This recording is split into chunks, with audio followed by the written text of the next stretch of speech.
Hi guys, welcome back to my channel. So for today's video, I'm gonna be unboxing my YSL cushion. Baliktad ba? YSL cushion na binili ni husband sa airport. At kaka-unboxing ko lang the last week yung YSL perfume. So gusto ko mag-unboxing nito para ma-open ko na siya at may use. So, let's try. This is the laman niya. Ito yung laman. Ang ganda ni YSL, right? So, let's open it. Tadaan! Ang ganda. So pretty. I like it here.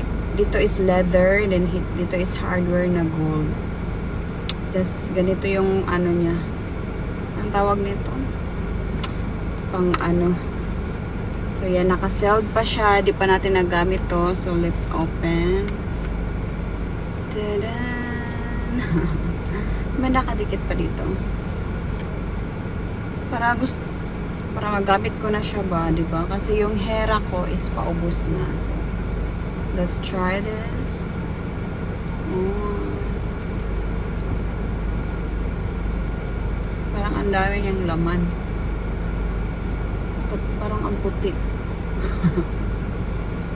So, let's try this cushion, the YSL. Hindi ko alam kung anong shade to ba. Kasi alis ako guys. Tapos, try ko lang din siya.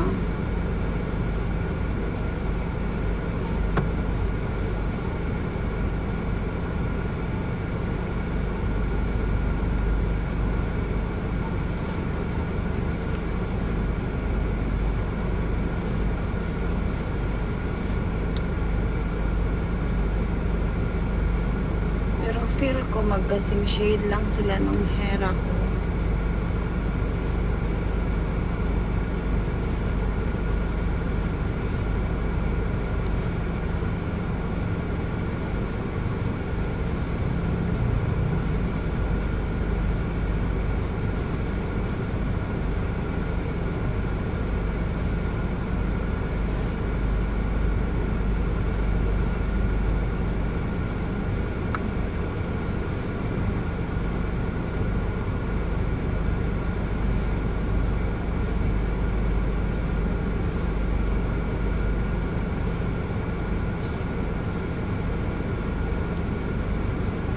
Ayan.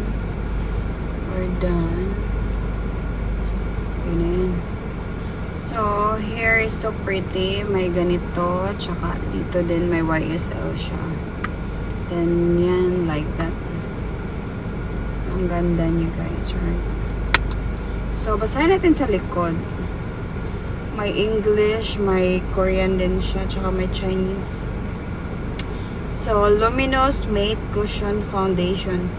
SPF 33 PAA++. So this one is made in Paris, London, but associate with in Korea. Sa Korea kasi namin to nabili. So ang ganda niya guys so far. Very pretty. So that's for our today's video. Thank you for watching.